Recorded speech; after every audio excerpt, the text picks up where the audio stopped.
Hi, it's Friday the 28th of May 2021. A year ago today, my son took me off to London for the day, and I posted many photos of myself grinning at various locations around London that meant a lot to me as a child when I used to go and visit my relatives. But in reality, he took me for a hospital appointment in the morning to get results for a lump that I had on my back.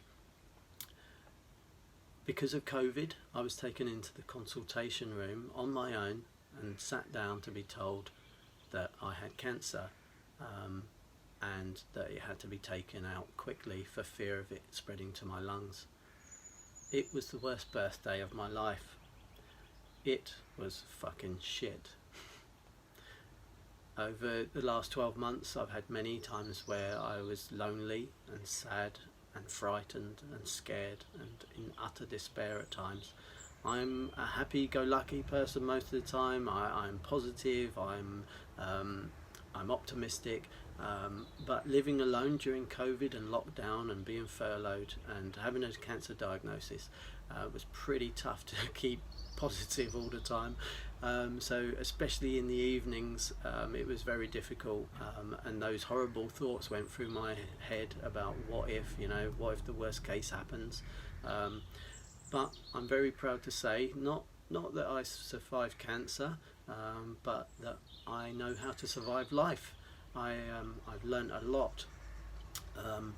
Instead of reaching for the booze, as I could have easily done, I would take myself off to bed if I felt really low.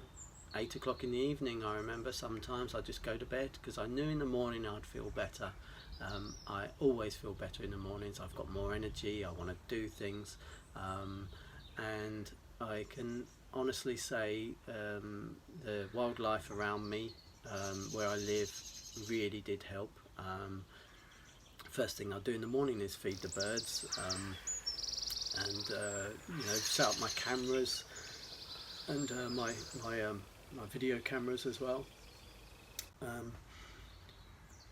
and this really is to say thank you to those that contacted me and helped take me to hospital appointments, even those that just put a like on some of my Facebook posts. And I know I've posted a lot about my illness, but when you live alone during a COVID time, it's pretty tough, and so I reached out, and I've learned how to cope with feeling pretty crap by reaching out, and by posting some silly videos at times, but there's no way I can mention names of the people that have helped. I'd forget one. There's been so many. Even my elderly neighbours, when they heard I'd been away in hospital, offered to help, get me shopping or do some chores in my house even.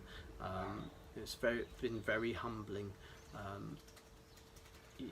Family, friends, Facebook friends that you don't really know, have all been very kind, and I guess I do definitely have to single out my kids, who I sometimes perhaps told too much to, was too honest with,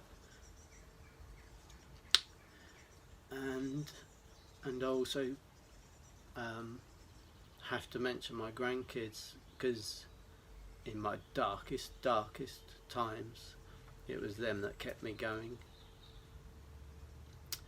But now I have a new lady in my life as well, and she's been my nurse, she's my TV watching partner, she's my best friend, and I'm extremely grateful to her as well.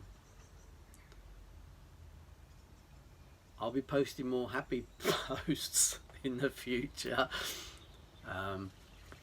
but I'm extremely grateful to the doctors, the nurses, the consultants, the surgeons. I'm just very grateful. Thank you.